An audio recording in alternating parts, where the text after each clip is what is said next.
Oke, jadi kan ceritanya untuk mencapai golden rule gitu ya.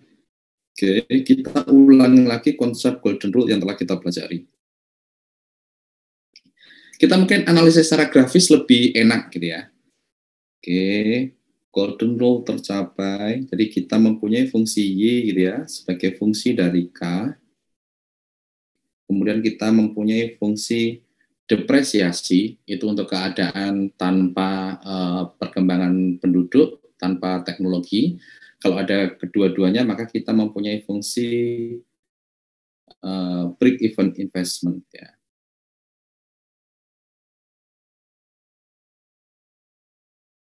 Oke, di mana ini nilainya, ya, break-even investment ini nilainya ini sama dengan delta ditambah dengan N tambah dengan G dikalikan dengan K, ya kan? Itu kan yang telah kita pelajari. Dan kita juga tahu bahwa konsumsi ini rumusnya adalah Y dikurangi dengan I, gitu ya. Nah, dalam keadaan steady state, jadi golden rule ini bagian dari steady state ya. Jadi golden rule ini adalah suatu keadaan steady state di mana konsumsinya menjadi maksimal, ya. Karena apa? Karena kita bisa mengubah-ubah level steady state, misalnya dengan mengubah-ubah level saving, ya. Jadi dalam keadaan steady state kita tahu bahwa investment ini sama dengan break-even investment, ya. Jadi Y dikurangi I ini sama dengan Y dikurangi break-even investment. Jadi ini selisihnya inilah konsumsi, ya. Dan konsumsi ini akan maksimal ini dalam keadaan yang kita sebut sebagai golden rule. Keadaan maksimal ini saat gradien garis singgung dari Y ini yang merupakan MPK sama dengan gradien dari break-even investment. Jadi syaratnya adalah untuk syarat untuk golden rule ini adalah bahwa MPK ini sama dengan delta ditambah N ditambah dengan G. Nah, kondisi sekarang adalah seperti ini. Jadi ini adalah level dari K steady state yang merupakan K golden rule, ya. Steady state yang golden rule. Oke. Kemudian keadaan di US di video tadi seperti yang disampaikan oleh guru tadi adalah bahwa MPK-nya itu lebih besar daripada delta ditambah N ditambah dengan G. Oke. MPK yang besar, yang lebih besar, itu berarti gradiennya itu tinggi. Gradien itu tinggi berarti kemiringannya itu curam. Ya, misalnya di sini. Di titik ini, garis singgung ini, berarti MPK-nya, keadaannya, ini MPK gitu ya, MPK keadaan 1. Maka MPK 1 ini, keadaannya itu akan lebih besar daripada delta ditambah N ditambah dengan G. Oke, ini adalah level steady state 1. Oke. Nah, apa yang kita lakukan agar level steady state-nya ini bisa naik ke golden rule? Ini akan kita lakukan dengan cara apa? Dengan cara kita mengubah-ubah tingkat saving. Oke. Kita balik lagi ke kurva steady state gitu ya. Kita mempunyai kurva investment, kita mempunyai kurva break even investment. Investment ini adalah S dikalikan dengan Y. Ini adalah K. Misalnya adalah K1. Dan kita ingin menaikkan level steady state, ya. Kita akan menaikkan ke titik ini. Jadi kita sebenarnya kita itu akan mengubah kurva investment hingga seperti ini. Oke, jadi investmentnya ini menjadi ini, gitu ya, investment 2. Kita menaikkan investment berarti kita mengaruhi S ini. Yang kita lakukan ada apa? S kita naikkan. Itu ya, guru dan teman-teman yang lain. Kenapa saat MPK itu lebih besar daripada delta ditambah N ditambah G untuk mencapai golden rule, kita harus menaikkan saving. Karena sekali lagi, MPK lebih besar ini gradiennya adalah lebih curam. Ya, kalau gradien lebih curam kan berarti nilainya semakin besar kan. Gradien suram ini berarti dia akan menyinggung garis singgung di sebelah kiri dari MPK. Ya, pasti di sebelah kiri. Kalau di sebelah kanannya akan semakin mendatar kan. Ini menunjukkan bahwa level steady state-nya itu di bawah level steady state golden rule. Di bawah level steady state yang kita tuju. Agar level steady state-nya ke kanan, maka kita menaikkan kurva investasi. Caranya apa? Caranya kita menaikkan tingkat saving. Ceritanya gitu, guru. Oke, paham ya? Oke. Sebelum ke situ, kita latihan soal ya, yang kemarin belum dikerjakan. Oke, mana ya? Ini kali ya.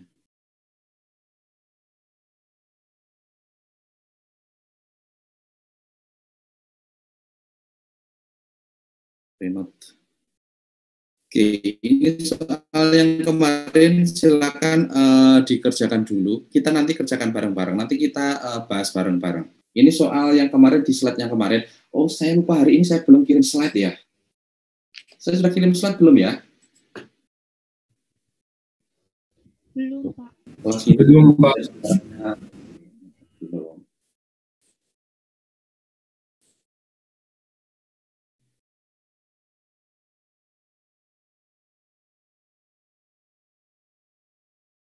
Oke, silakan kalian kerjakan ini. Saya sambil ngirim slide-nya. Oke, untuk membantu kalian untuk mengerjakan, kita baca soalnya dulu deh, biar kalian paham. Di US, capital share of GDP itu adalah 30%. Oke, ini berarti apa? Berarti kalau secara rumus gitu ya, rumus Cobb-Douglas, koefisien dari K itu 0,3 atau alfanya ini adalah 0,3 gitu ya. Karena kita tahu ya beberapa pertemuan sebelumnya gitu ya, Cobb-Douglas adalah Y, misalnya adalah Y dipangkatkan K, alfa, L, 1 min alfa gitu ya, Cobb-Douglas. Atau dalam keadaan ini, di US ini, karena ada effective worker, bisa kita tulis Y sama dengan K, pangkatkan alfa dikalikan dengan L, dikalikan dengan E, dipangkatkan 1 minus alfa. Jadi alfa di sini sebagai koefisien dari K ini adalah 0,3. Oke. Kemudian average growth in output, jadi ini adalah growth output.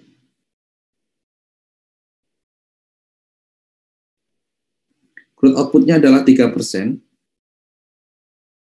0,03 ini ya, growth-nya adalah 0,03. Kita tahu level growth output, nanti kita bahas, tapi ini growth dari output ya, growth dari Y. Oke, kemudian depreciation rate-nya 4%, berarti ini adalah delta, ini adalah 0,04. Capital output ratio-nya 2,5. Ini berarti capital per output. Berarti ya K per Y ini adalah 2,5. K kecil per Y kecil ini nilainya sama dengan K besar per Y besar ya. Ini nilainya juga 2,5. Oke. Yang A kita ditentukan untuk mencari S. S-nya berapa dalam keadaan steady state. Dan kita tahu level steady state ini terjadi saat SY sama dengan udah ditulis ya sama dia. Oke, ini adalah keadaan steady state. SY sama dengan ini. Oke, kita diminta untuk mencari nilai dari S dari rumus ini. Kemudian yang kedua adalah kita diminta untuk mencari MPK dalam keadaan steady state. MPK-nya berapa? MPK ini kita udah tahu ya, ini adalah turunan pertama Y terhadap K, gitu ya. Atau di pertemuan sebelumnya, MPK ini berarti nilainya adalah alfa dikalikan dengan Y per K. Oke, kita tahu rumus ini. Kemudian yang C, misalnya pemerintah bisa mengubah saving rate, apa yang akan dilakukan oleh pemerintah agar mencapai golden rule. Jadi kita harus tahu keadaan dari golden rule. Ini terjadi saat MPK-nya golden rule. Saat MPK ini sama dengan delta ditambah N ditambah dengan Q. Maka savingnya itu dinaikkan atau diturunkan. Oke, kesimpulannya hanya cuman MPK-nya mau dinaikkan atau mau diturunkan, ya. Oke, kemudian yang D,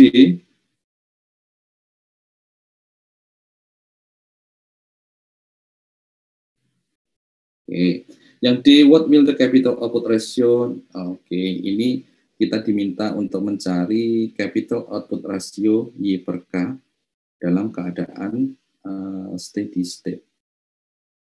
Oke, karena kita akan dapat nilai S kan, kita dapat nilai saving sehingga kita bisa mencari capital per output K per Y ya, sorry. K per Y. Oke, ini S-nya berapa? Oke, cuman itu silakan dikerjakan, dibaca soalnya kemudian dikerjakan. Nanti kita kerjakan bareng-bareng.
Oke, sudah selesai? Oke, kita bahas bareng-bareng ya, karena materi kita hari ini juga cukup banyak dan kita ada kepotong waktu buat kuis ya. Iya. Kuisnya nanti 15 pilihan ganda dan 2 isai. 1 jam lebih lah nanti saya kasih. Isainya ya sama, ngitung-ngitung kayak gini-gini juga gitu ya. Rumusnya ya itu juga gitu ya. Tinggal diputar-putar aja. Oke, nomor A. Saya sudah kirim belum tadi? Oke, kita diminta untuk menentukan S, saving rate, dalam keadaan steady state, gitu ya. Oke, kita ke atas dulu. Dari growth dari output gitu ya, adalah 0,03. Dan kita tahu dalam Solo model, gitu ya, dalam Solo model dengan pertambahan populasi, dengan technological progress, growth dari effective worker berapa? Ayo silakan dijawab, growth dari effective worker berapa? 0, Pak. 0. Kalau growth per worker-nya berapa? N. N atau G? G. Iya, G. G. Kalau growth dari output-nya berapa? N tambah G. N ditambah G. Oke. N ditambah G-nya adalah 0,03. Kemudian kita mempunyai delta sama dengan 0,04. Ya. Baru kita bisa mencari nilai S sesuai dengan rumus steady state tadi yang A, investment sama dengan break even investment. Oke. Maka S sama dengan delta ditambah N ditambah dengan G, kita kalikan dengan K per Y. Oke. Deltanya tadi adalah 0,04, N ditambah G adalah 0,03, dan K per Y tadi di soal adalah 2,5. Oke, 0,7 dikalikan dengan 2,5, 0,07 dikalikan dengan 2,5, 0,175 gitu ya. Inilah nilai dari S. Oke, kita dapat A. Oke, sampai sini paham? Oke, sip. Yang B, kita diminta untuk mencari MPK. MPK adalah turunan pertama dari fungsi Y ya di pertemuan sebelum UTS. Oke, ini nilainya adalah alfa dikalikan dengan Y dibagi dengan K. Alfanya tadi adalah 0,3. Y per K kita nggak tahu. Yang kita tahu adalah K per Y, yaitu 2,5. Maka Y per K ini adalah 1 dibagi dengan 2,5. Gitu ya. Jadi 0,3 dibagi dengan 2,5. Nilainya adalah 0,12. Oke, sampai sini bisa mengikuti masih? Bisa, Pak. Sip. Bisa, Pak. Oke, sekarang kita jawab yang C. Kita nggak record ya? Saya lupa nggak record. Oke. Ya, oke, kalian nyantet kan? Oke, yang C sekarang. Yang C, misalnya adalah ada kebijakan publik untuk mengubah saving hingga mencapai golden rule. What will the MPK di golden rule? Oke. Yang C ini adalah kita diminta untuk mencari MPK dalam keadaan golden rule. Kita tahu bahwa dalam keadaan golden rule, MPK ini nilainya sama dengan delta ditambah dengan N ditambah dengan G yang telah kita cari tadi.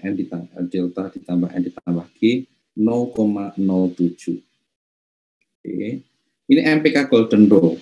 Untuk saat ini MPK-nya yang telah kita cari tadi nilainya adalah 0,12. Terlalu besar. Oke, MPK-nya terlalu tinggi. Yang di awal tadi sesuai dengan pertanyaan dari guru tadi, yang akan kita lakukan adalah dengan menaikkan saving. Oke, menaikkan saving. Oke. Intinya itu, nanti kita yang E nanti ditanya berapa savingnya. Kita jawab yang D. Dalam keadaan golden rule steady state, berapa nilai dari capital output ratio gitu ya. Oke. Berapa nilai MPK? Berapa nilai dalam keadaan golden rule? Berapa nilai dari K per Y-nya berapa? Oke. Kita ada rumus bahwa MPK tadi adalah alfa dikalikan dengan Y per K, ya. Oke. Maka Y per K di sini adalah MPK per alfa. Oke. Atau K per Y di sini adalah alfa dibagi dengan MPK. Berapa alfanya tadi? Alfanya adalah 0,3 dan MPK dalam golden rule adalah 0,07. Oke, dibagi dengan 0,07. Berapa? 0,3 dibagi dengan 0,07. Ini berarti K per Y-nya ini adalah 3 dibagi titik 7, 4,2857. Jadi dalam golden rule nilai K per Y-nya adalah 4,2857. Sekarang yang E, berapa saving dalam keadaan golden rule? Savingnya berapa? Kita tahu kesimpulan kita tadi, kita akan menaikkan saving. Saving awalnya adalah 0,175. Sekarang berapa saving yang harus dinaikkan hingga mencapai golden rule, gitu ya. Nah, dalam keadaan golden rule, kita tahu bahwa golden rule ini kan sebenarnya kan suatu keadaan yang steady state, gitu ya. Keadaan steady state itu terjadi saat S dikalikan dengan Y, ini sama dengan delta ditambah N ditambah G dikalikan dengan K. S ini adalah delta ditambah N ditambah G dikalikan dengan K per Y. Ya. K per Y dalam keadaan golden rule yang sebelumnya telah kita cari. Oke, jadi sekarang savingnya adalah deltanya tadi adalah 0,04 ya. 0,04 yang ditambah G-nya tadi adalah 0,03 dan K per Y-nya adalah 4,2857 ya. Kita kalikan 0,07, kita peroleh bahwa savingnya harus menjadi 0,3 agar mencapai golden rule. Oke, gitu ya. Itu adalah jawaban dari soal yang sebelumnya kita dijadikan PR. Oke, sampai sini ada pertanyaan? Intinya sebenarnya gini sih, steady state itu pasti keadaannya adalah investment itu sama dengan depresiasi. Bila tidak ada pertumbuhan penduduk, tidak ada technological process. Kalau ada keduanya, maka steady state itu terjadi saat investment sama dengan break-even investment. Investment adalah S dikalikan dengan Y atau S dikalikan dengan FK gitu ya. Break-even investment itu nilainya adalah delta ditambah N ditambah dengan G dikalikan dengan K.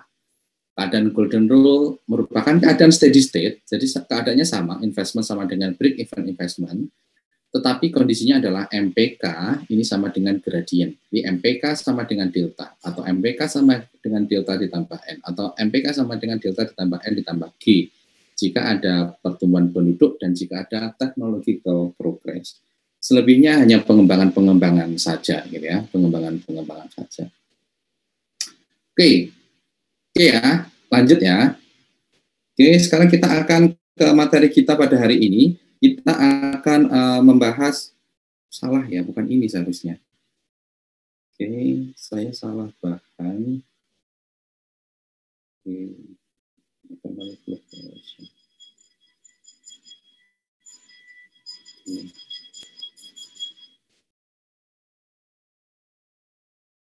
Oke, hari ini kita akan membahas tentang economic fluctuation, fluktuasi ekonomi. Secara spesifik, sebenarnya kita akan membahas tentang business cycle. Apa itu business cycle? Ya, economic fluctuation ini sebenarnya ya. Nanti akan kita bahas. Oke, ini agenda kita. Kita cepat aja ya. Nah, ini slide dari tahun kemarin gitu ya. Kalau tahun kemarin saya ngajar satu kelas gitu ya di hari Jumat. Jadi saya memberikan ini gitu ya, ini ayat gitu ya. Ada di Al-Qur'an, ada di Injil. Ini terkait dengan materi kita pada hari ini. Oke, jadi di dalam Al-Quran itu ada ayat yang berbunyi seperti ini. Jadi Nabi Yusuf berkata, agar kamu bercocok tanam 7 tahun secara berturut-turut, oke, sebagaimana biasa. Kemudian apa yang kamu tuai itu hendaklah kamu biarkan di tangkainya, kecuali sedikit untuk kamu makan. Artinya ini ada saving gitu ya. Karena apa? Karena kemudian setelah itu akan datang 7 tahun yang sangat sulit, yang menghabiskan apa yang kamu simpan untuk menghadapi tahun yang sulit itu, gitu ya. Nah, setelah itu akan datang suatu tahun di mana manusia beri hujan dengan cukup dan pada itu mereka memeras anggur, artinya ekonomi sudah membaik gitu ya. Nah, dalam Quran surat Yusuf ini sebenarnya menggambarkan apa yang kita pelajari pada hari ini, yang kita sebut sebagai business cycle ya, fluktuasi ekonomi. Jadi ada 7 tahun kalau di Quran ini ya, ada suatu 7 tahun. Sebenarnya ini memberikan apa ya, mendidik ke kita gitu ya, bahwa perekonomian akan seperti ini gitu ya. Ada suatu keadaan di mana akan terjadi resesi. Kalau di sini di ayatnya ke-48 ini terjadi resesi. Suatu tahun yang sulit gitu ya. Kemudian akan terjadi booming, akan terjadi pertumbuhan gitu ya, ekspansif, akhirnya menjadi peak gitu ya, puncak. Nanti kan kita bahas. Oke, jadi akan selalu itu ada cycle yang kita sebut sebagai business cycle gitu ya. Nah, kebetulan di surat Yusuf ini sama, pengertiannya sama, mirip dengan di Injil Genesis ini gitu ya. Redaksinya hampir sama. Jadi nanti akan datang 7 tahun masa penuh kemakmuran, oke, di negeri Mesir. Nah, setelah itu akan datang 7 tahun kelaparan, dan masa penuh kemakmuran itu akan dilupakan. Karena masa kelaparan itu akan hebat sekali, sehingga negeri ini akan tandus.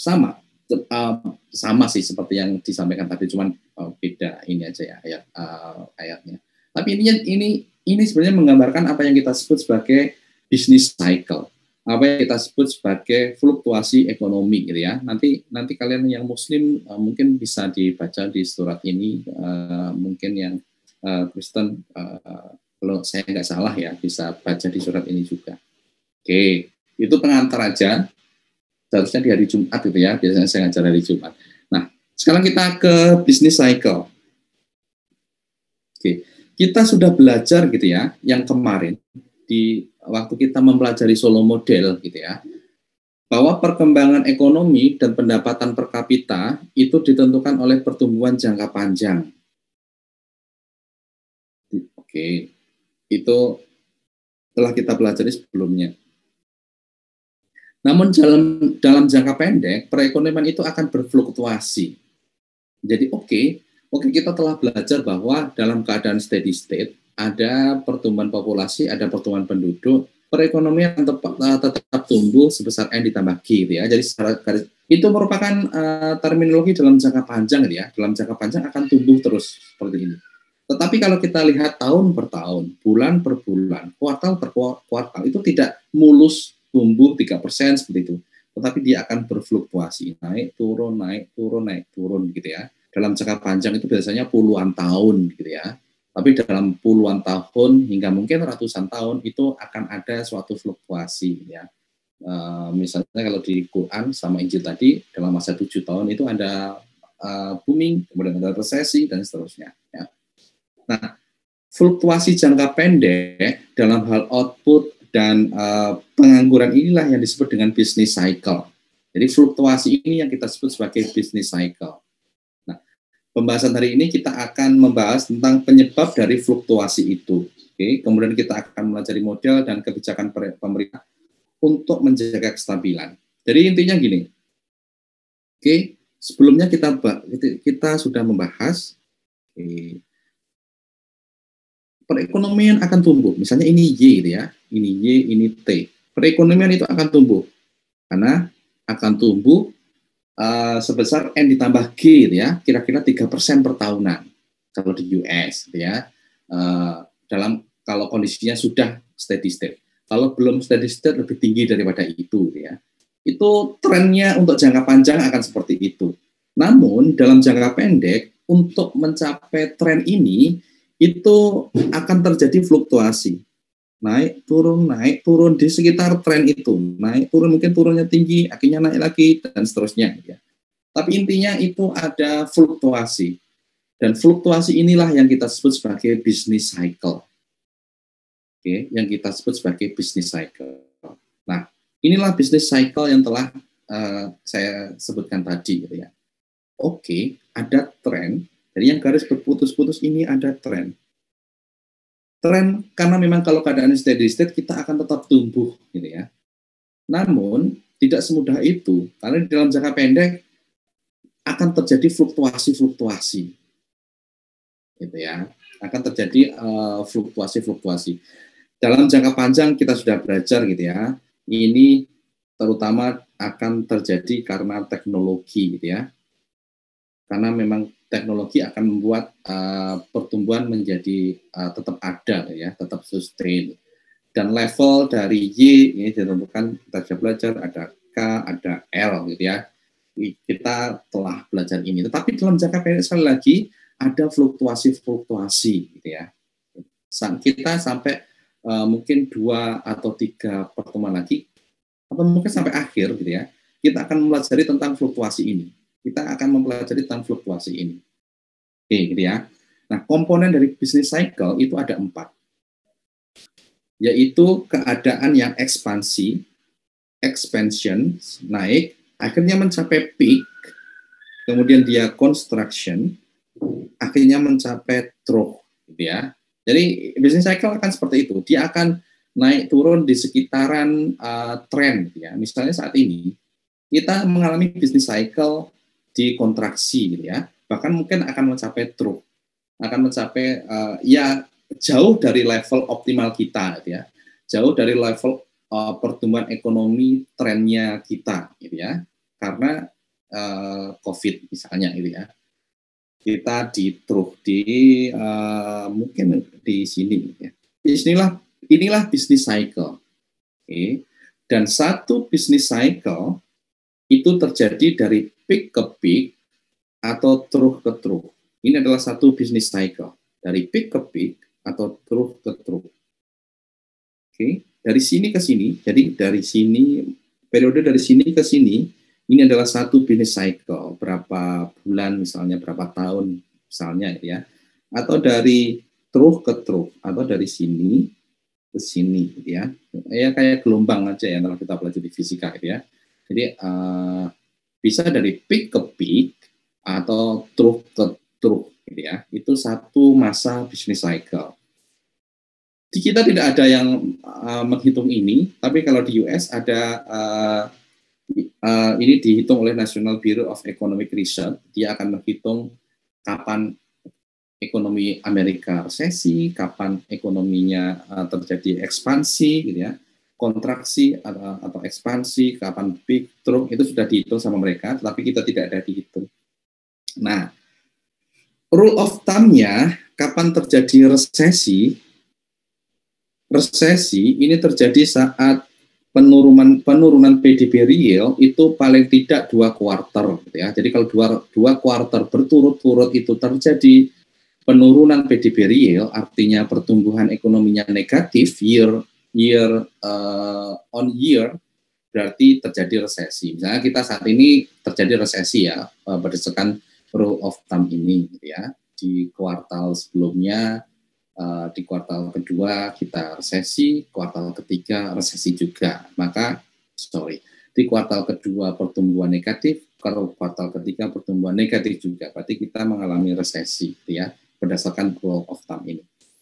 Nah, oke, sampai di sini paham ya maksud dari business cycle. Paling nggak kalian tahu apa itu business cycle dan hubungannya dengan Solow model. Kalau Solow model, dia memprediksi pertumbuhan jangka panjang gitu ya. Trennya akan seperti itu.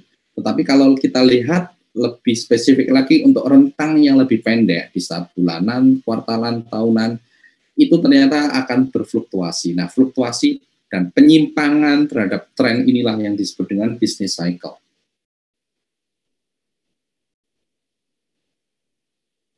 Oke, Sekarang kita lihat fakta-fakta bisnis cycle yang ada di US.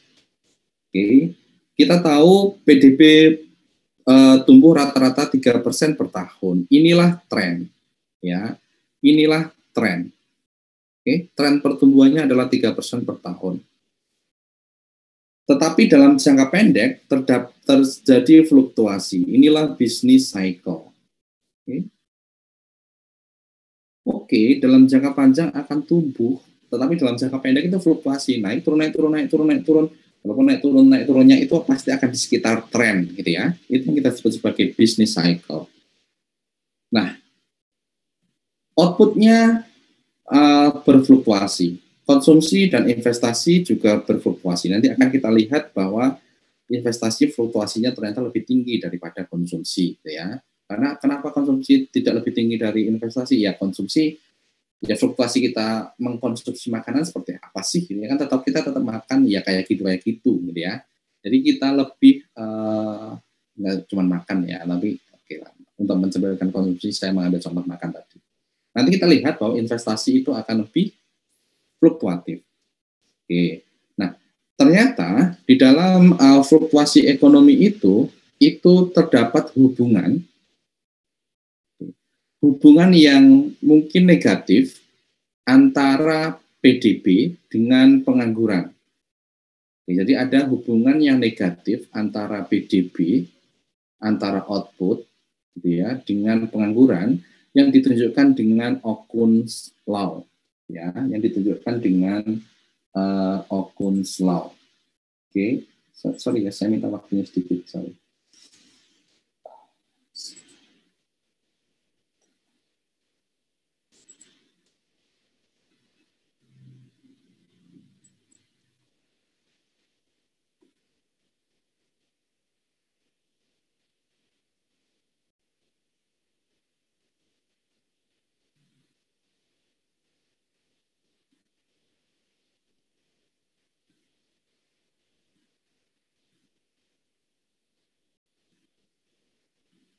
Oke, sekali lagi ada hubungan negatif antara PDB dengan tingkat pengangguran. Jadi hubungannya seperti ini.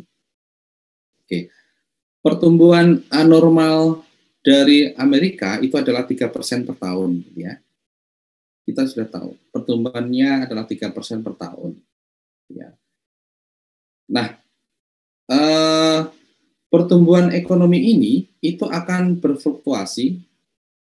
Dan kita akan tahu berdasarkan berapa perubahan tingkat penganggurannya. Berdasarkan perubahan tingkat penganggurannya. Nanti kita akan lihat di slide terkait dengan Okun's Law ini. Ya. Oke, kita next. Ini adalah datanya. Oke, yang garis hijau ini adalah trennya sekitar 3% per tahun. Tetapi sekali lagi akan ada yang namanya fluktuasi ekonomi, business cycle. Oke. Yang berwarna merah ini menunjukkan resesi, artinya 2 kali negatif secara berturut-turut. Ini adalah pertumbuhan konsumsi yang berwarna merah. Fluktuasinya mirip dengan fluktuasi dari output, ya. Karena memang ya oke lah output berfluktuasi, konsumsinya akan berfluktuasi. Tapi kita lihat, oke, ini kita kecilkan dan inilah fluktuasi dari investasi yang saya katakan tadi. Dia akan lebih besar fluktuasinya. Oke. Unemployment juga seperti itu. Dia akan berfluktuasi dan ada, menurut Okun's Law, setelah dia teliti, itu ada hubungan yang negatif antara percentage change in real GDP dengan change in unemployment rate, gitu ya. Oke. Adanya hubungan itu ya. Hubungannya negatif antara persentase perubahan real GDP, berarti ini adalah pertumbuhan penduduk, gitu ya. Pertumbuhan ekonomi, gitu ya.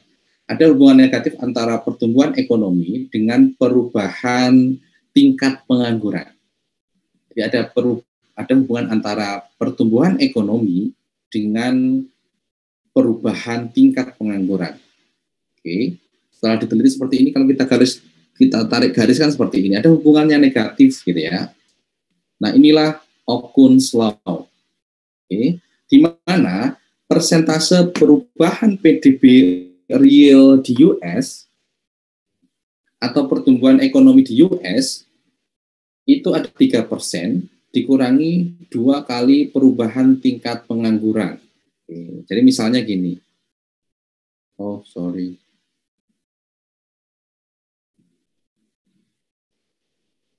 Oke, jadi persentase perubahan PDB real ini pertumbuhan ekonomi ya, economic growth gitu ya.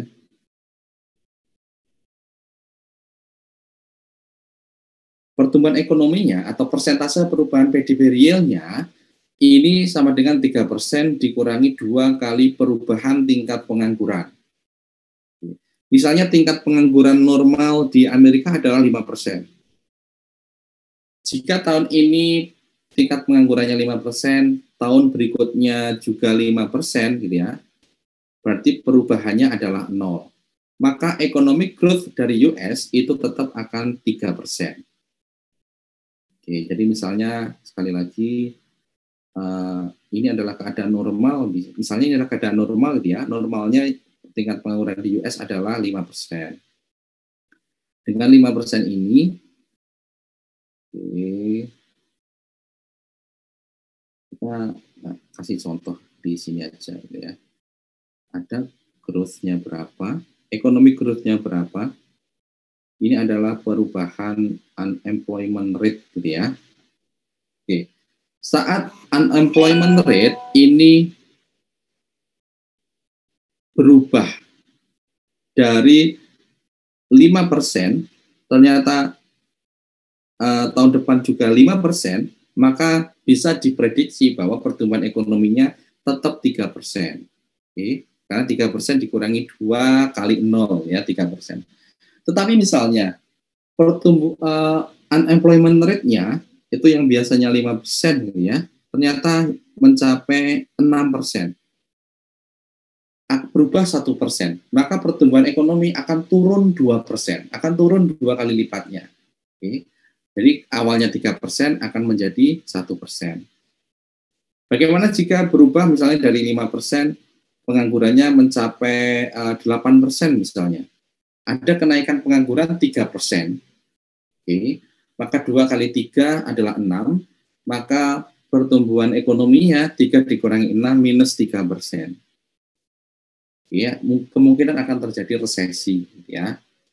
Nah, demikian juga misalnya kalau pengangguran turun nih, misalnya dari 5% menjadi 4% gitu ya, berarti turun 1%.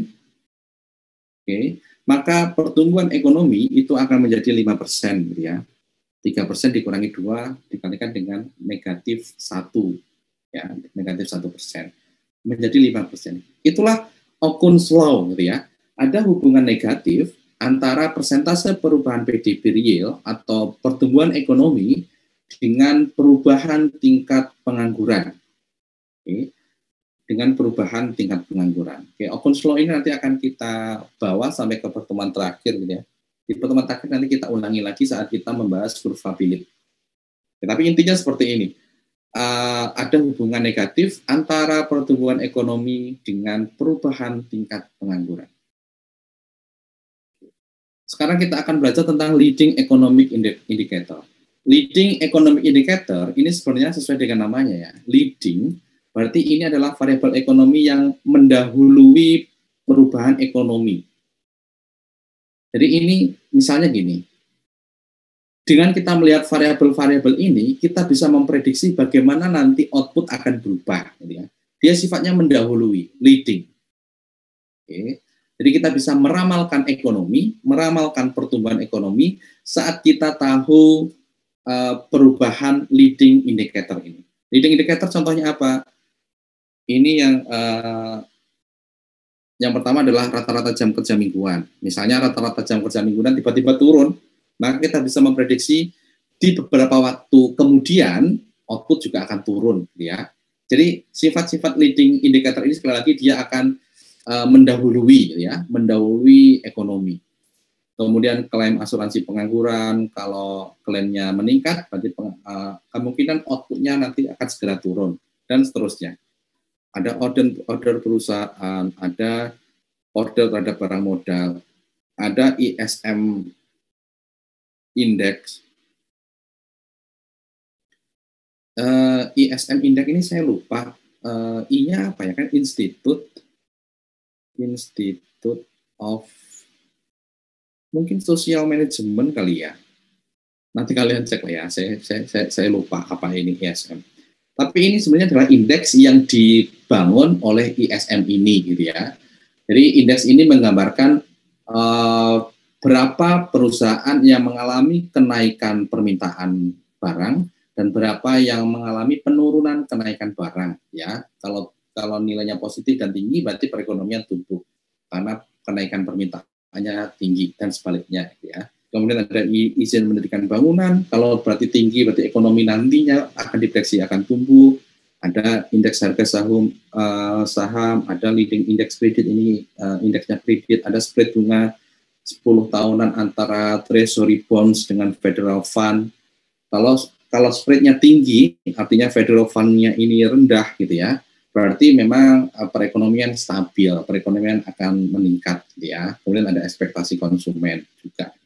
10 ini adalah yang bisa menjadi indikator untuk memprediksi ekonomi akan tumbuh atau akan turun, gitu ya, dalam jangka pendek, akan naik atau akan turun. Oke, ini yang kita sebut leading economic indicator. Nanti detailnya bisa kalian baca sendiri. Oke, itu terkait dengan siklus bisnis cycle. Sekali lagi ini sebenarnya penekanannya adalah bahwa yang pertama, ekonomi akan mempunyai tren untuk tumbuh dalam jangka panjang, tetapi dalam jangka pendek ada fluktuasi, gitu ya. Fluktuasi inilah yang kita sebut sebagai business cycle. Nanti kita akan melihat bahwa sebenarnya fluktuasi ini disebabkan oleh perubahan pergerakan dari aggregate demand dan aggregate supply. Okay? Aggregate demand, aggregate supply nanti akan kita belajar. Tapi sebelum itu kita akan memahami dulu horizon ini, karena dengan horizon ini kita akan tahu bagaimana pergerakan itu, kenapa kok bergerak di sekitar tren, ya, dengan memahami horizon short dan long run.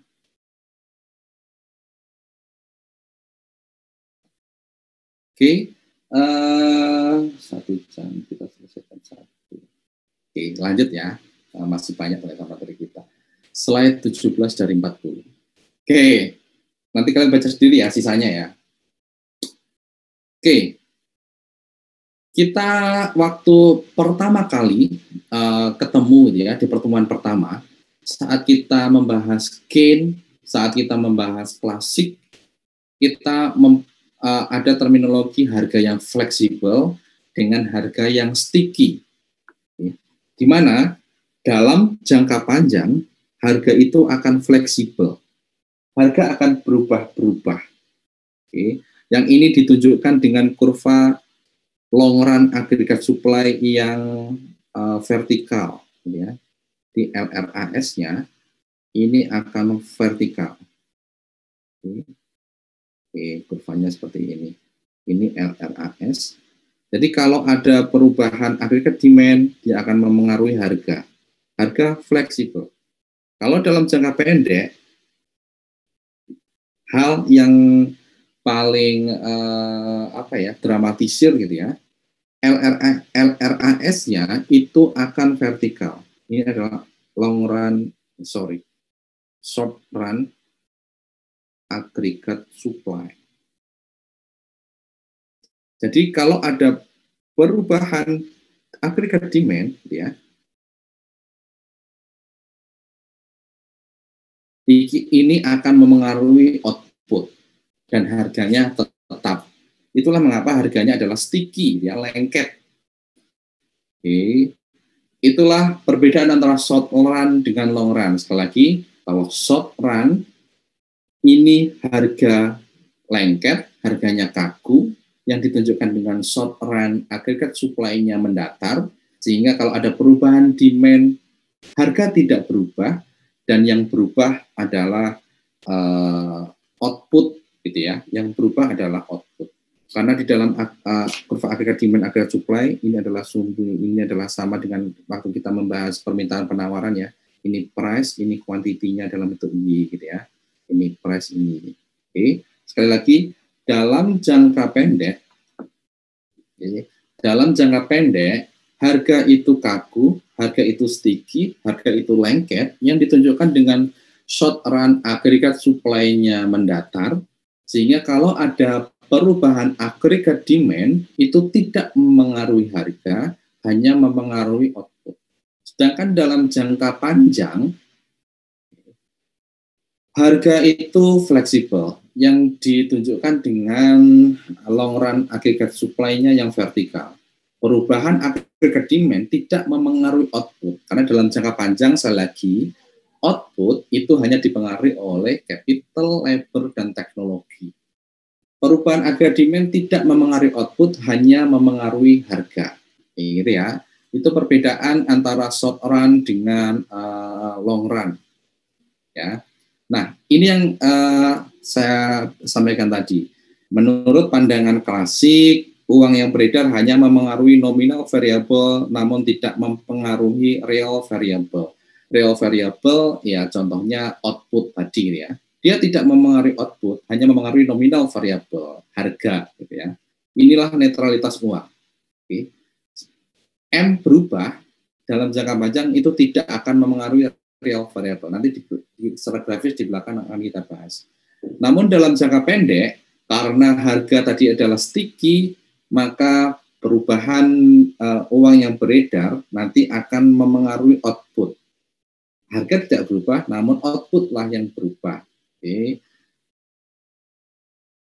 Output berubah, tingkat pengangguran juga terpengaruhi. Contoh dari sticky price, upah gitu ya, upahnya karena memang sudah ditentukan tidak bisa turun gitu ya. Kemudian ada price tag, ada menu cost yang sebelumnya kita bahas. Oke. Kemudian dalam pandangan klasik, output itu sudah ditentukan oleh labor, oleh capital, udah teknologi. Sesuai dengan solo model yang kemarin kita bahas itu ya. Output akan ditentukan oleh labor, capital, teknologi. Konsekuensinya, perubahan permintaan CIG ini hanya memengaruhi harga, bukan kuantitas. Jadi dalam jangka pendek CIG itu tidak memengaruhi kuantitas. Itulah mengapa waktu soal yang kemarin di UTS gitu ya, kebijakan CIG, kebijakan T, tax, waktu kita bahas tax gitu ya. Tax, kalau di soal nomor berapa ya, saya lupa gitu ya, meningkatkan tax nomor 1. Saat tax meningkat, apa pengaruhnya terhadap output? Saya benarkan kedua-duanya gitu ya, tapi tergantung alasannya gitu ya. Kalau misalnya menyebabkan saving naik, investment naik, berarti capital naik, maka output akan naik, berarti dia menjawab sesuai dengan materi UTS, ya. Berarti dia menjawab dalam jangka panjang, ya, dalam jangka panjang. Karena kita kan sudah belajar yang di waktu sebelum UTS fungsi produksi, gitu ya. Nah, tetapi dalam jangka pendek yang baru akan kita pelajari di UAS, kenaikan tax sesuai dengan rumus CIG gitu ya, CIG, kenaikan tax itu akan menurunkan output dengan multiplier tertentu gitu ya. Jadi saya juga bingung kalau menjawab dua-duanya, asalkan alasannya benar, saya benarkan. Nanti pengaruh tax kepada Y dalam jangka pendek akan kita cari di pertemuan selanjutnya. Oke, tapi intinya dalam pandangan klasik ini sekali lagi adalah yang harga adalah fleksibel gitu ya. Yang harga adalah fleksibel dan output long run agregat supply-nya vertikal. Jadi yang memengaruhi output hanya labor, capital, teknologi. CIG tidak memengaruhi. Tetapi dalam jangka pendek gain ya, dia dalam jangka pendek output itu bisa dipengaruhi oleh CIG. Jadi kebijakan fiskal, perubahan GT itu akan memengaruhi output. Perubahan M, kebijakan moneter bisa memengaruhi output. Faktor lain, konsumsi, investment juga bisa memengaruhi output ya dalam jangka pendek. Sekali lagi dalam jangka pendek. Nanti kita membahas yang lain. Hari ini kita akan membahas tentang kebijakan yang money supply saja yang akan memengaruhi output. Nanti kita bahas. Kayak gitu ya. Jadi kesimpulannya secara singkat sebenarnya horizon waktu ini Kalau short run, harga itu sticky, jadi short run agregat supply-nya mendatar. Akibatnya apa? Akibatnya adalah perubahan demand ini tidak mengubah harga, tapi akan mengubah output. Oke, jadi untuk kesimpulan kita, paling nggak kalian paham inilah, gitu ya. Untuk short run, ini harga adalah fleksibel. Oke. Harga yang fleksibel ini akan ditunjukkan dengan short run agregat supply yang horizontal. Oke. Ini harganya adalah fleksibel, ya. Harga adalah fix. Konsekuensinya apa? Perubahan agregat demand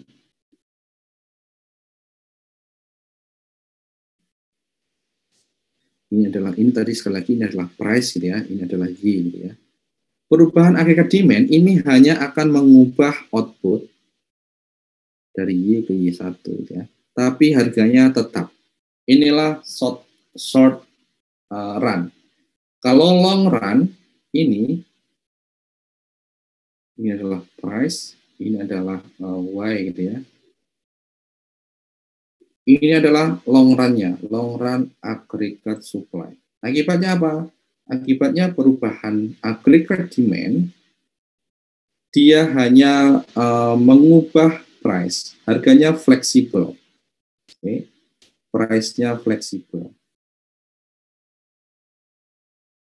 Yang tadi adalah harganya fix atau sticky, ya, kita bahas. Dia akan berubah dari P ke P1. Namun outputnya tetap. Karena dalam jangka panjang, output ini ditentukan oleh capital, labor, teknologi. Yang kita telah mempelajari di Solo Model. Ya, itu short run versus long run. Next, masih ada 3 sub lagi. Oke, sekarang kita akan menyusun kurva agregat demand. Oke, kita akan menyusun kurva agregat demand dengan persamaan ini, dengan persamaan quantity theory of money.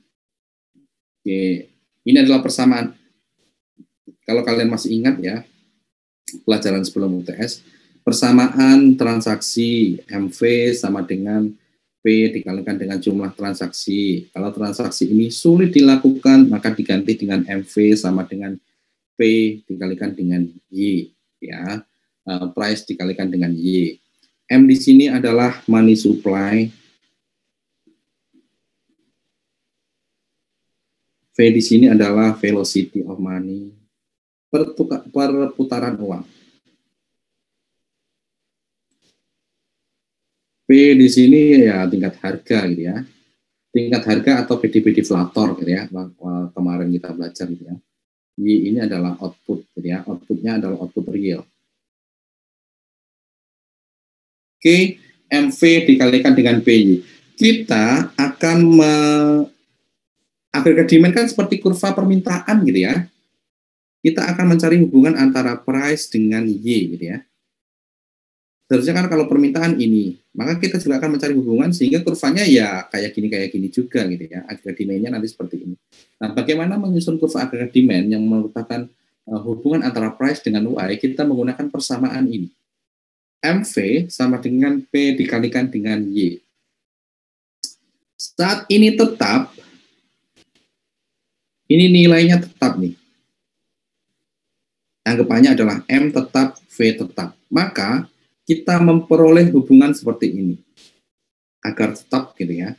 Saat P-nya rendah, maka Y-nya tinggi. Saat P-nya tinggi, maka Y-nya harus rendah.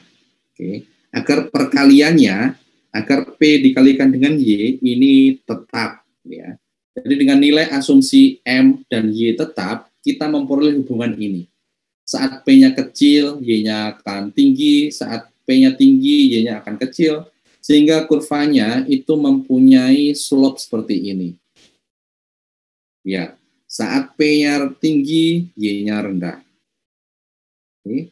Saat P-nya tinggi, Y-nya rendah. Saat P-nya rendah, Y-nya tinggi. Gitu ya. Jadi slope-nya negatif. Oke. Atau mungkin kalau secara ekonomis gitu ya, kita bisa bicara bahwa misalnya nih,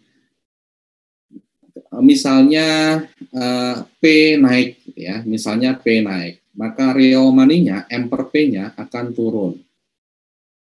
Oke, akan terjadi penurunan real money balance.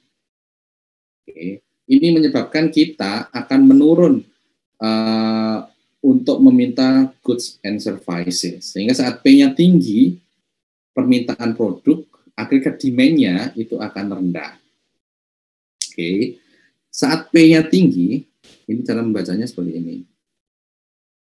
P-nya tinggi nih, P-nya tinggi, maka M per P akan rendah.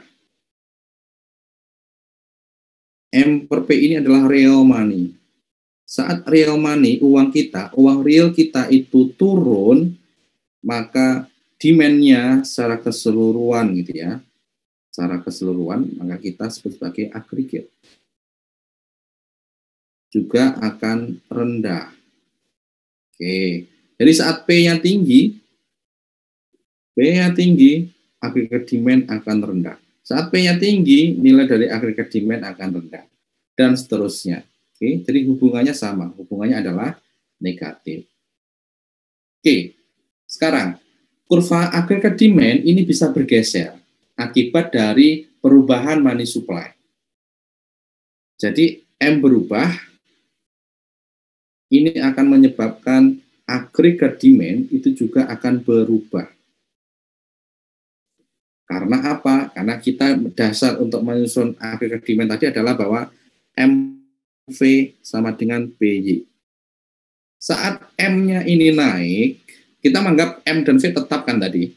Saat M-nya ini naik, maka nilai ini itu juga akan naik. AD akan bergeser ke kanan. Ya, ini menunjukkan bahwa agregat demand akan bergeser ke kanan karena nilai P kalikan Y akan naik gitu ya. Untuk Y tetap P-nya naik. Jadi untuk Y-nya tetap di sini misalnya, Y-nya akan naik. Jadi kurvanya menjadi seperti ini contohnya gitu ya. Oke, kalau secara grafis seperti ini.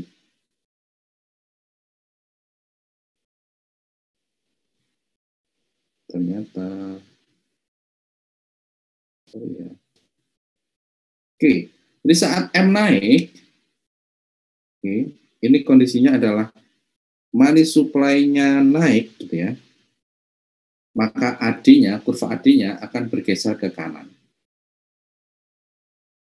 Dan sebaliknya, kalau money supply-nya turun, maka kurva AD itu akan bergeser ke kiri. Ya, itu hubungan antara money supply dengan kurva AD. Next. Kita sudah bisa membentuk kurva agregat demand. Ini satu pendekatan ya. Di pertemuan selanjutnya kita akan menggunakan pendekatan lain untuk menyusun agregat demand. Kita tadi menyusun agregat demand dengan persamaan quantity theory of money. Sekarang ke agregat supply ini. Nah, konsep agregat supply itu berbeda untuk short run dengan long run, sesuai dengan tadi yang fleksibel sama enggak tadi. Untuk long run sekali lagi flexible price. Oke, sehingga output itu hanya ditentukan oleh KL. Sedangkan untuk short run, sticky price. Konsepnya ini sekali lagi untuk menggambarkan bahwa ada dua agregat supply. Long run agregat supply dengan short run agregat supply. Sekarang ke long run agregat supply dulu. Tadi saya sudah sebut dia vertikal. Oke, karena output hanya ditentukan oleh capital, labor, dan teknologi. Oke. Akibatnya apa? Akibatnya perubahan agregat demand hanya akan menyebabkan P-nya naik, sedangkan Y-nya tetap. Oke, itu long run agregat supply. Sedangkan short run agregat supply, dia akan membentuk horizontal yang menunjukkan sticky price, harga tidak berubah. Perubahan agregat demand, dia tidak mengubah price, tapi outputnya yang berubah. Komputer saya udah mau mati. Gitu ya. Tapi outputnya yang berubah. Itu perbedaannya. Nah, sekarang kita akan membahas dari short run menjadi long run. Karena apa? Karena kita tadi sudah tahu gitu ya. Oke, ini adalah Y, ini adalah time, ini ada trend. Dalam short run, kalau dia naik, dia pasti akan diikuti dengan turun dan sekitar tren tadi. Kalau turun, pasti dia akan naik. Kalau naik, dia pasti suatu saat akan turun dan seterusnya, gitu ya. Kenapa seperti itu? Itu akan dijelaskan dengan perubahan dari short run ke long run. Yang ini sebenarnya menggambarkan kenapa fluktuasinya ada di sekitar tren. Karena tren ini, sekali lagi, tren ini adalah untuk long run. Oke, tren adalah long run, sedangkan fluktuasi tadi adalah short run. Oke. Nah, jika ekonomi berada dalam keadaan keseimbangan, maka long run sama dengan short run, gitu ya. Jadi perpotongan antara long run dan agregat demand ini sama dengan perpotongan antara long run dengan agregat demand, yaitu di titik ini sama dengan perpotongan antara short run agregat supply dengan agregat demand di titik ini juga. Ini berarti dalam keadaan seimbang, gitu ya, tidak ada fluktuasi. Oke, sekarang kita akan membahas dari short run ke long run. Jika kita lihat aja di tabel, gitu ya, jika ternyata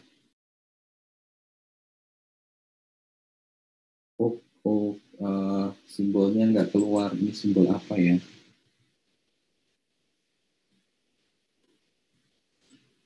Sorry ya, bentar. Ada simbol yang tidak keluar di sini. Agregat demand, sebuah model ekonomi fluctuation. Tinggal 8 menit lagi, semoga selesai.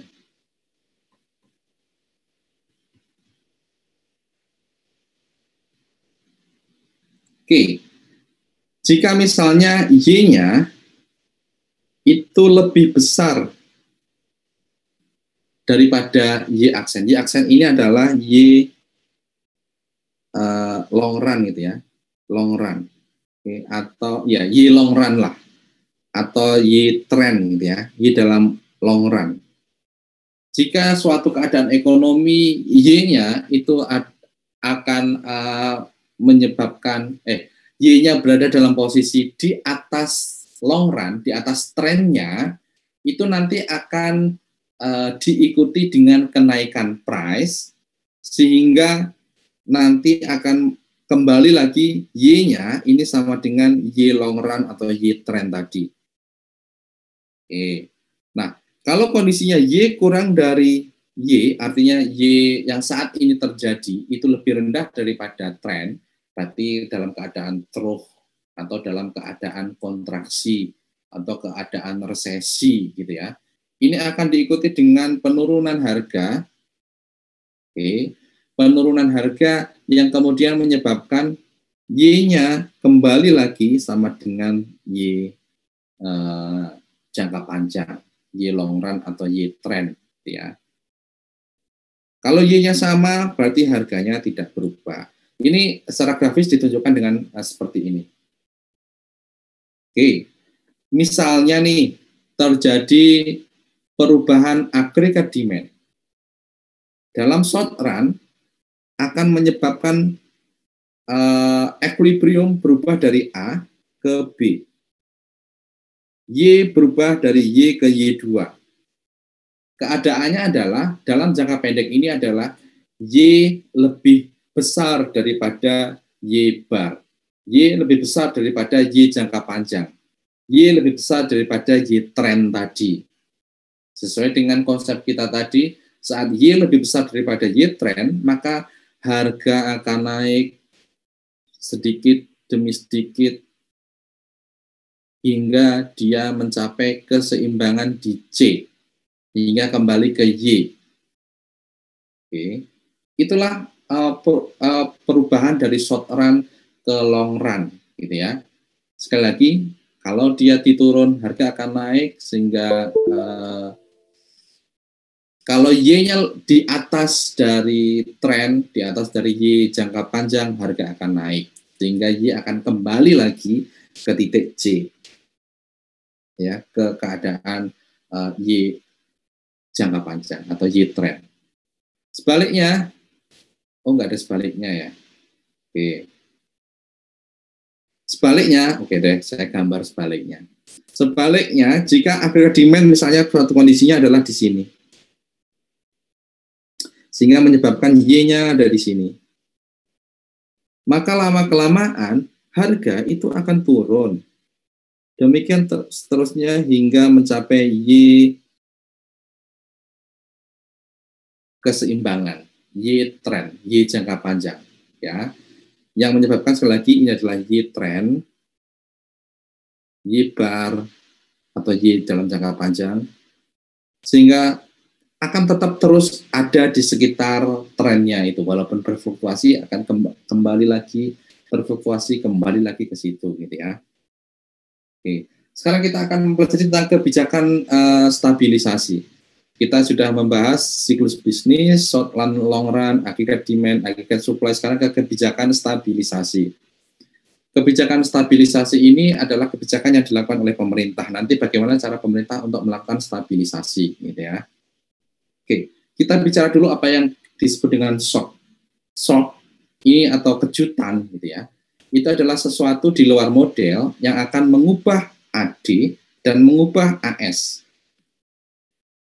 Kalau AD dan AS, gitu ya. Di model kita tadi, AD dan AS itu bisa berubah karena adanya shock, sesuatu di luar yang bisa menyebabkan perubahan ini. Nah, shock ini akan menyebabkan terjadinya penyimpangan dari keadaan full employment, akan menyebabkan penyimpangan terhadap output. Full employment ini ya Y bar tadi, gitu ya, akan menyebabkan perubahan atau distorsi, gitu ya, penyimpangan, gitu ya. Oke, kita bahas shock terhadap agregat demand. Contoh shock terhadap agregat demand adalah adanya fenomena misalnya kartu kredit. Konsekuensinya apa kalau ada kartu kredit? Konsekuensinya adalah menurunkan jumlah yang dipegang, uang yang dipegang oleh masyarakat. Kita tahu ya, permintaan terhadap demand ini adalah K dikalikan dengan Y, gitu ya. Saat kartu kredit ini menyebabkan jumlah uang yang di-demand, yang dipegang itu akan kecil karena K-nya ini akan menjadi kecil. Bagian pendapatan yang dipegang itu akan menjadi kecil karena adanya kartu kredit tadi. Dan kita tahu bahwa K adalah per V. Kalau K-nya tadi adalah kecil, maka V-nya akan tinggi. Kalau K-nya kecil, V-nya akan tinggi. MV sama dengan PJ. Kalau V-nya naik,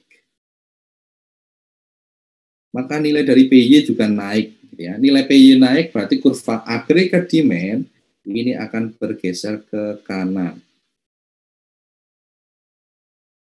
Dampaknya apa? Kalau AD ke kanan, maka output akan naik sementara, namun kemudian kenaikan harga dan upah, kemudian harga akan naik hingga mencapai output semula, hingga mencapai output keseimbangan jangka panjang yang sebelumnya telah kita pelajari, gitu ya. Nah, pemerintah dapat menyesuaikan gejolak. Gejolak kan nggak bagus itu ya. Tiba-tiba outputnya naik, kemudian turun, diikuti dengan kenaikan harga. Maka pemerintah bisa menyesuaikan atau meredam dari shock itu, meredam gejolak itu dengan cara mengurangi gejolak. Apa yang dilakukan oleh pemerintah? Dengan menyesuaikan uang yang beredar, menyesuaikan M-nya sehingga gejolak akibat menaikkan V-nya ini tidak dramatis, gitu ya. Oke, contohnya tadi seperti ini. Ada kebijakan kartu kredit V-nya naik, tadi mempunyai persamaan MV sama dengan PY. Saat V-nya naik, maka agregat demand akan naik, keseimbangan dari A ke B. Namun harga lama-kelamaan akan naik hingga mencapai level long run output gitu ya, long run PDB atau level Y trend, level Y keseimbangan. Oke. Sekarang yang terakhir adalah shock terhadap agregat supply. Shock terhadap agregat supply ini akan menyebabkan short run agregat supply-nya bergeser. Short run agregat supply bergeser ini artinya price itu berubah gitu ya. Karena kita tahu ya, long run agregat supply kan menunjukkan price gitu ya. Short run agregat supply. Maka ini perubahan SRAS ini menunjukkan perubahan harga yang dramatis gitu ya. Karena jenis shock ini memengaruhi harga, maka disebut dengan price shock gitu ya. Sesuai dengan price shock. Contohnya apa? Kegagalan panen. Kegagalan panen akan menyebabkan short run agregat supply-nya naik. Karena apa? Karena harganya akan naik dengan kegagalan panen. Ya. Kemudian penanganan pencemaran akan menyebabkan harga juga naik karena cost yang dibebankan ke perusahaan akan naik. Labor union yang meminta kenaikan upah, harga akan naik, ya. Short run agregat supply akan naik. Kartel, sehingga harga akan tinggi, harga akan naik juga, gitu ya. Ini disebut dengan adverse, gitu ya, yang menyebabkan kenaikan harga tadi. Shock yang sifatnya adverse, menaikkan harga. Kalau kebalikannya, misalnya kartel, gitu ya, kartel dihilangkan, labor union tidak agresif, gitu ya, sehingga harga akan turun, ini sifatnya favorable. Peniadaan kartel atau pengurangan harga input, pokoknya yang menurunkan harga ini disebut dengan favorable. Nah, bagaimana pengaruhnya ke agregat supply? Seperti ini, misalnya ada shock sehingga SRAS naik, baik itu berupa kegagalan panen, penanganan pencemaran, agresivitas labor union, kartel, dan seterusnya. Pokoknya intinya agregat supply akan naik. Saat agregat supply naik, Y-nya akan turun. Oke, Y-nya akan turun, sehingga dari A ke B keseimbangannya. Nah, pemerintah terhadap hal ini, apa yang bisa dilakukan oleh pemerintah? Yang pertama adalah biarkan saja. Kenapa dibiarkan saja? Karena dengan mekanisme tadi yang telah kita pelajari tadi, maka harga akan turun, sehingga lama-kelamaan dia akan kembali ke level Y semula. Oke.